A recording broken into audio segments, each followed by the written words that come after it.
ओम शांति। 28 फरवरी 2026 के ईश्वरीय महावाक्य सुनते हैं। मुरली के मुख्य पॉइंट्स। शिव बाबा कहते हैं, हमें ज्ञान सूर्य शिव बाबा मिला है, इसलिए हम अज्ञान नींद से जाग चुके हैं। अब हमारा कर्तव्य है कि जैसे बाप ने हमें जगाया वैसे हम भी औरों को जगाएं, औरों को सुख शांति दें। यह भारत भूमि पहले स्वर्ग थी, अब सिरमत पर इसे रावणपुरी से विष्णुपुरी बनाना है। यह हमारा संकल्प और चैलेंज है कि भारत को फिर से सुख शांति का धाम बनाएं। जब देह अभिमान आता है तो आपस में मतभेद, खिटखिट और टकराव शुरू हो जाते हैं। माया की ग्रहचारी बढ़ जाती है। नेक्स्ट पॉइंट है बाबा का, यह ईश्वरीय पढ़ाई गुप्त है। छोटे बड़े सभी स्थानों पर सेवा चल रही है। संगठन के रूप में बैठकर सेवा की नई नई योजनाएं बनानी है। नेक्स्ट पॉइंट है,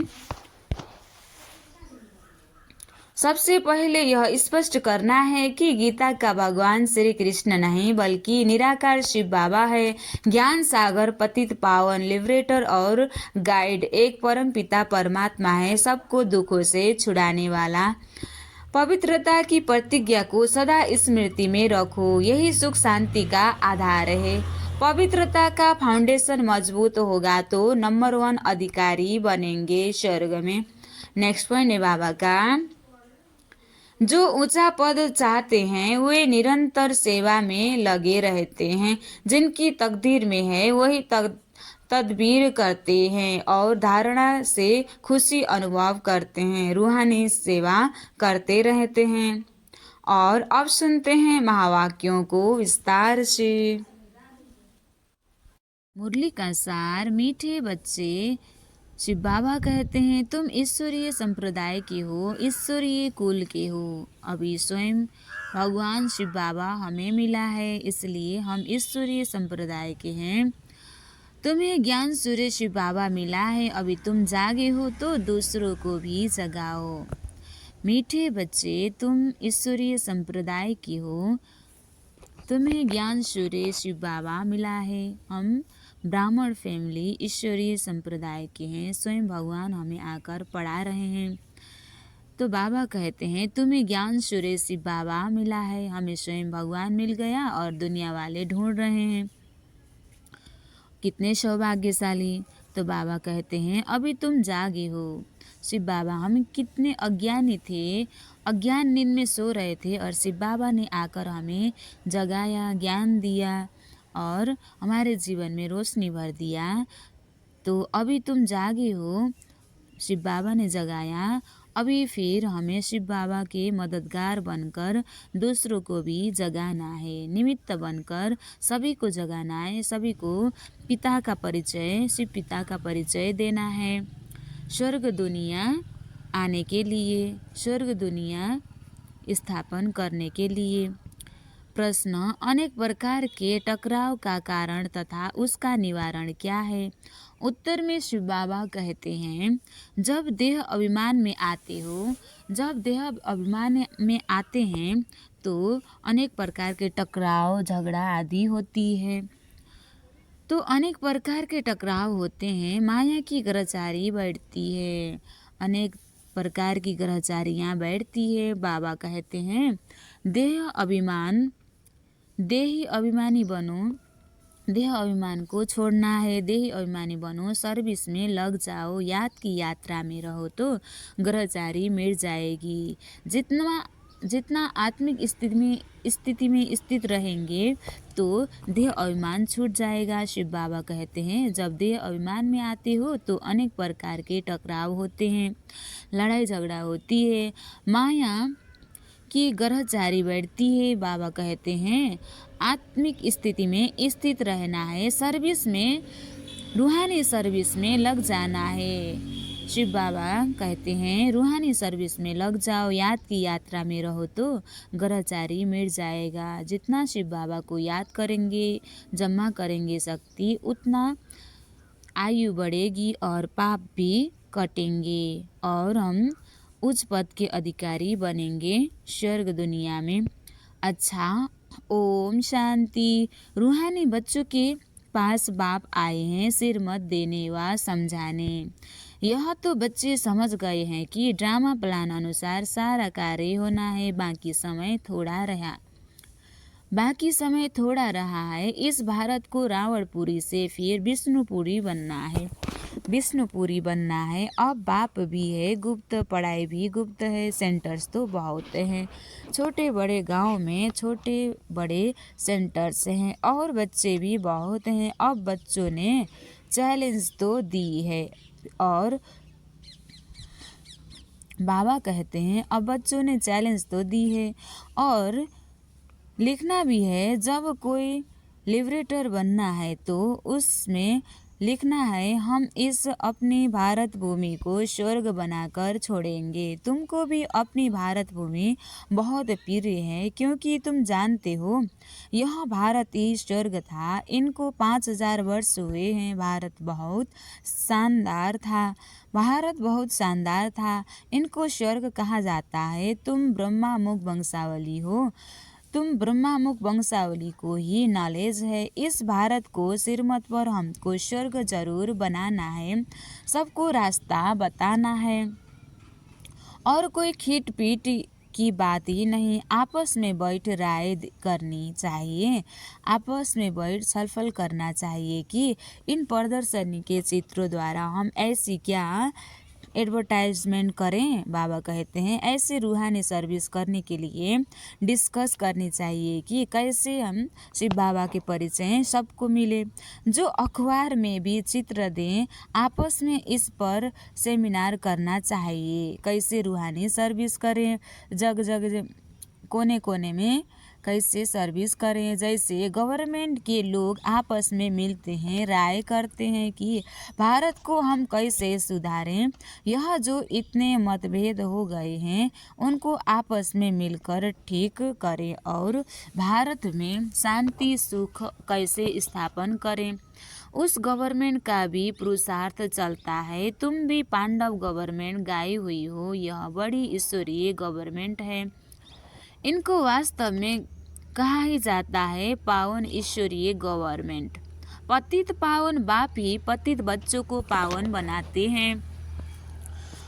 पतित बच्चों को बैठ पावन दुनिया का मालिक बनाते हैं। यह बच्चे ही जानते हैं। मुख्य है ही भारत का आदि सनातन देवी देवता धर्म। यह भी बच्चे जानते हैं। यह है रुद्र ज्ञान यज्ञ। रुद्र कहा ही जाता है ईश्वरीय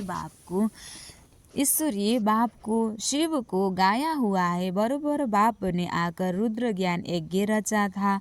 उन्होंने तो टाइम लंबा चौड़ा दे दिया है। अज्ञान नींद में सोए हुए हैं। अभी तुमको बाप ने जगाया है, तुमको फिर औरों को जगाना है। ड्रामा प्लान अनुसार तुम जागते रहते हो। इस समय तक जिसने जैसे जैसे जितना पुरुषार्थ किया है उतना ही कल्प पहले भी किया था। हाँ, युद्ध के मैदान में उतराव चढ़ाव तो होता ही है। कभी माया का जोर हो जाता है, कभी ईश्वरीय संतान का जोर हो जाता है। कभी सर्विस बड़ी अच्छी तेजी से चलती है, कभी कहाँ बच्चों में माया के विघ्न पड़ जाते हैं। माया एकदम बेहोश कर देती है। लड़ाई का मैदान तो है ना। रावण माया राम की संतान को बेहोश कर देती है। लक्ष्मण के लिए भी कहानी है ना। तुम कहते हो सब मनुष्य कुंभकर्ण की नींद में सोए हुए हैं। तुम ईश्वरीय संप्रदाय ही ऐसे कहते हो। जिनको ज्ञान सूर्य मिला है और जाग उठे हैं वही समझेंगे। इसमें एक दो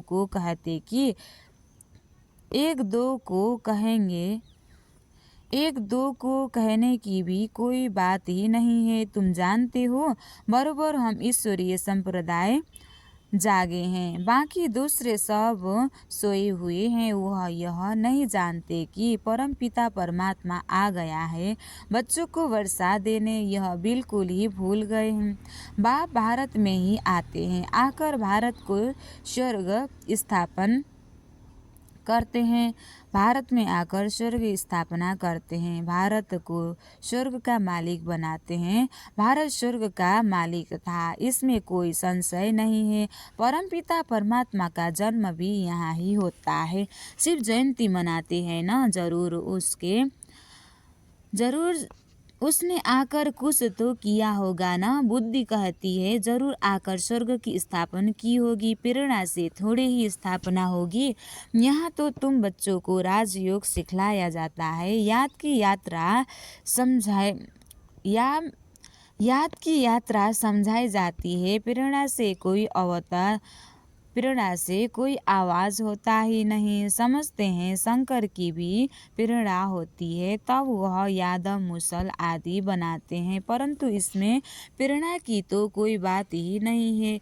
तुम समझ गए हो कि उन्हों का पाठ है, ड्रामा में यह मुसल आदि बनाने का है, प्रेरणा की बात नहीं है। ड्रामा अनुसार विनाश तो जरूर होना ही है, गाया हुआ है। महाभारत लड़ाई में मुसल काम आए, तो जो फास्ट हो गया है वह फिर रिपीट होगा।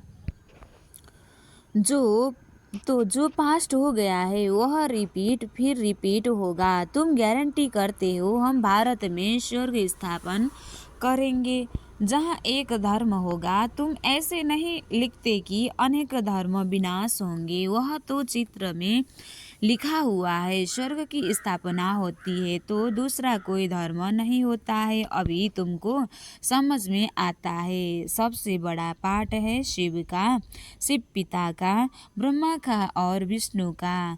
ब्रह्मा सो विष्णु, विष्णु सो ब्रह्मा, यह तो बड़ी गुए बातें हैं। विष्णु से ब्रह्मा कैसे बनते हैं, ब्रह्मा से फिर विष्णु कैसे बनते हैं, यह सेंसिबल बच्चों की बुद्धि में झट आ जाते हैं। दैवी संप्रदाय तो बनते ही हैं, एक की बात नहीं है। इन बातों को तुम बच्चे समझते हो। दुनिया में एक भी मनुष्य नहीं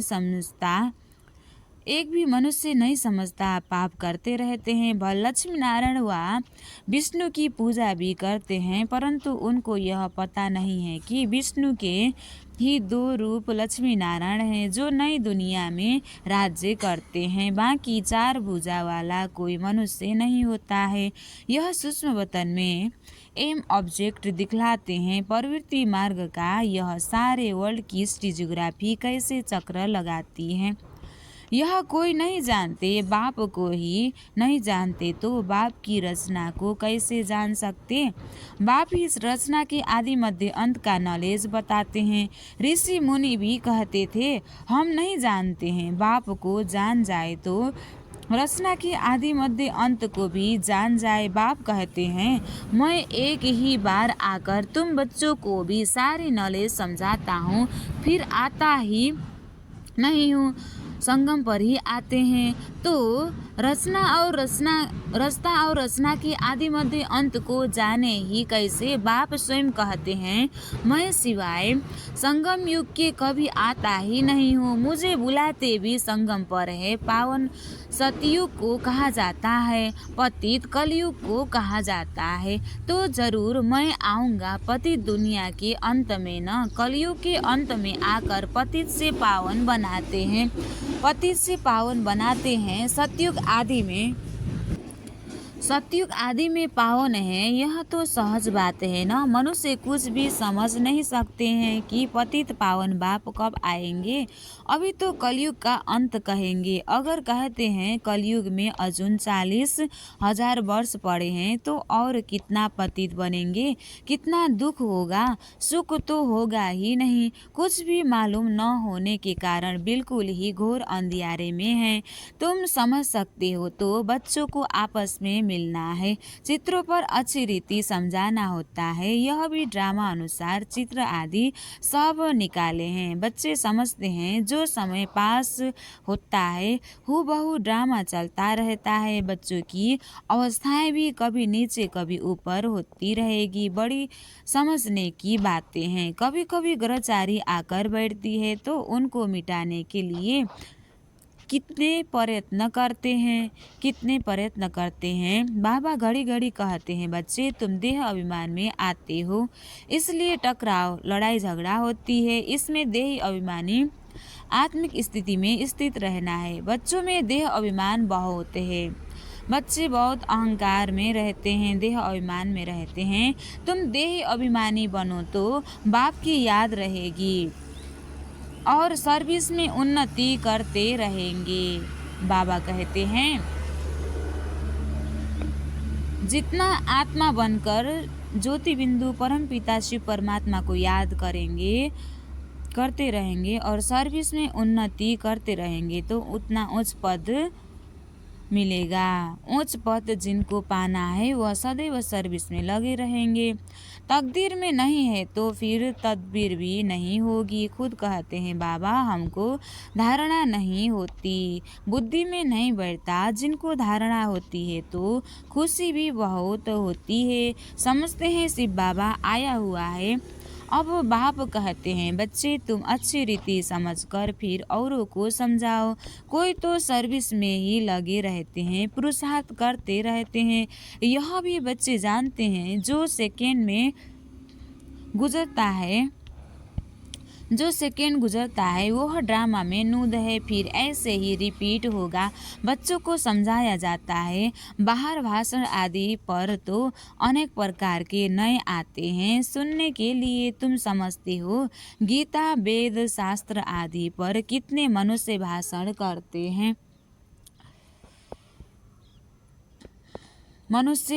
करते हैं। उनको कोई यह थोड़े ही पता है कि यहाँ ईश्वर अपना और अपनी रचना की आदि मध्य अंत का राज समझाते हैं।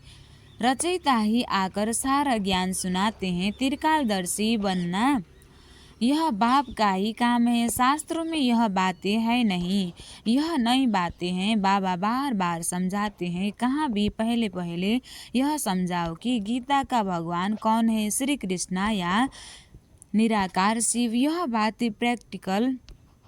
यह बातें प्रोजेक्टर पर तुम समझा नहीं सकेंगे। प्रदर्शनी में चित्र सामने रखा है, उस पर समझाकर तुम पूछ सकते हो, अब बताओ गीता का भगवान कौन, ज्ञान सागर कौन है। श्री कृष्ण को तो कह नहीं सकेंगे। पवित्रता सुख शांति का सागर लिबरेटर गाइड कौन है। पहले तो लिखना चाहिए, फॉर्म भराना चाहिए, फिर सबसे सही लेनी चाहिए। चिड़ियाओं का आवाज़ हुआ, देखो कितना झगड़ती है। इस समय सारी दुनिया में लड़ाई झगड़ा होती है, जानवर में भी और मनुष्य में भी। मनुष्य भी आपस में लड़ते रहते हैं। मनुष्य में ही समझने की बुद्धि नहीं है, पत्थर बुद्धि हो गए हैं। 5 विकार भी मनुष्य में गाए जाते हैं। जानवर की तो बात ही नहीं। यह है विशेष वर्ल्ड मनुष्यों के लिए ही कहा जाता है। कलयुग में है आसुरी संप्रदाय, सतयुग में है दैवी संप्रदाय। अभी तुमको ये सारे कंट्रास्ट का पता है, तुम सिद्ध कर बता सकते हो। सीढ़ी में भी बड़ा क्लियर दिखाया हुआ है। नीचे है पतित, ऊपर में है पावन, इनमें बड़ा क्लियर है। सीढ़ी ही मुख्य है, उतरती कला और चढ़ती कला। ये सीढ़ी बड़ी अच्छी है, इसमें ऐसा क्या डाले जो मनुष्य बिल्कुल अच्छी रीति समझ जाए कि बरोबर यह पतित दुनिया है, पावन दुनिया स्वयं थी। यहाँ सब पतित है, पावन एक भी हो नहीं सकता। रात दिन यह ख्यालात चलना चाहिए। आत्मा प्रकाश बच्चा लिखता है, बाबा यह चित्र बनाए। बाबा कहते हैं, भले विचार सागर मंथन कर कोई भी चित्र बनाओ, परंतु सीढ़ी बड़ी अच्छी बननी चाहिए। इस पर बहुत समझा सकते हैं। 84 जन्म पूरे कर फिर पहला नंबर जन्म लिया है, फिर उतरती कला से चढ़ती कला में जाना पड़े। इसमें हर एक का विचार सागर चाहिए, नहीं तो सर्विस कैसे कर सकेंगे। चित्रों पर समझाना बहुत सहज होता है। सतयुग के बाद सीढ़ी उतरनी होती है, यह भी बच्चे जानते हैं। हम पाठधारी एक्टर्स हैं, यहाँ से ट्रांसफर हो सीधा सतयुग में नहीं जाते। नहीं जाते, पहले शांति धाम में जाना है। हाँ, तुम्हारे में भी नंबरवार है जो अपने को पारधारी समझते हैं। इस ड्रामा में दुनिया में ऐसा कोई कह न सके कि हम पारधारी हैं। हम लिखते भी हैं कि पारधारी एक्टर्स होते हुए भी ड्रामा के क्रिएटर, डायरेक्टर आदि मध्य अंत को नहीं जान सकते वह फर्स्ट क्लास बेसमझ है। यह तो भगवानुवाच है। शिव भगवानुवाच ब्रह्मातन द्वारा ज्ञान सागर वह निराकार है, उनको अपना शरीर है नहीं। बड़ी समझने की युक्तियां हैं। तुम बच्चों को बड़ा नशा रहना चाहिए। हम किसी की ग्लानि थोड़े ही करते हैं। यह तो राइट बात है ना। जो भी बड़े बड़े हैं उन सब के चित्र तुम डाल सकते हो। सीढ़ी कोई को भी दिखला सकते हो। अच्छा, मीठे मीठे सिखलदे बच्चों प्रति माता पिता बाप दादा का याद, प्यार और गुड मॉर्निंग। रूहानी बाप की रूहानी बच्चों को नमस्ते। हम रूहानी बच्चों की भी रूहानी बाप दादा को दिल से याद, प्यार और गुड मॉर्निंग। नमस्ते बाप दादा, नमस्ते नमस्ते नमस्ते। धारणा के लिए मुख्य सार 1 नंबर, भारत में सुख शांति की स्थापना करने व भारत को स्वर्ग बनाने के लिए आपस में सेमिनार करना है। श्रीमत पर भारत की ऐसी सेवा करनी है। भारत में सुख शांति लाने की सेवा करनी है। बाबा को परिचय सबको देना है। सर्विस में उन्नति करने व सर्विस से उच्च पद पाने के लिए देही अभिमानी रहने की मेहनत करनी है। ज्ञान का विचार सागर मंथन करना है। आज बाबा ने वरदान दिया है, पवित्रता के आधार पर सुख शांति का अनुभव करने वाले नंबर 1 पुरुषार्थी अधिकारी भव। पवित्रता के आधार पर सुख शांति का अनुभव करने वाले नंबर 1 अधिकारी भव। जो बच्चे पवित्रता की प्रतिज्ञा को सदा स्मृति में रखते हैं उन्हें सुख शांति की अनुभूति स्वतः होती है। जो बच्चे पवित्रता की प्रतिज्ञा को सदा स्मृति में रखते हैं उन्हें सुख शांति की अनुभूति स्वतः होती है। पवित्रता का अधिकार लेने में नंबर 1 रहना अर्थात सर्व प्राप्तियों में नंबर 1 बनना। इसलिए पवित्रता के फाउंडेशन को कभी कमजोर नहीं करना, तब ही लास्ट सो फास्ट जाएंगे। इसी धर्म में सदा स्थित रहना। कुछ भी हो जाए, चाहे व्यक्ति, चाहे प्रकृति, चाहे परिस्थिति कितना भी हिलाए, लेकिन धरत पर ये धर्म न छोड़िए। स्लोगन, व्यर्थ से इनोसेंट बनो तो सच्चे सेंट बन जाएंगे। व्यर्थ से इनोसेंट बनो तो सच्चे सेंट बन जाएंगे। अव्यक्त इशारे, एकता और विश्वास की विशेषता द्वारा सफलता संपन्न बनो। बाप दादा चाहते हैं कि हर बच्चा एक श्रेष्ठ स्थिति के आसनधारी, एकांतवासी, अशरीरी बने।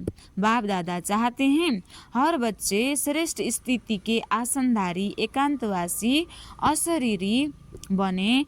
एकता स्थापक, इकोनामी का अवतार बने। एक दो के विचारों को समझ सम्मान दे, एक दो को इशारा दे, एक लेन देन कर आपस में संगठन की शक्ति का स्वरूप प्रत्यक्ष करो। मिल के रहें, क्योंकि आपके संगठन की एकता की शक्ति सारे ब्राह्मण परिवार को संगठन में लाने के निमित्त बनेंगे। सारा ब्राह्मण परिवार को संगठन में लाने के निमित्त बनेंगे। अच्छा, ओम शांति।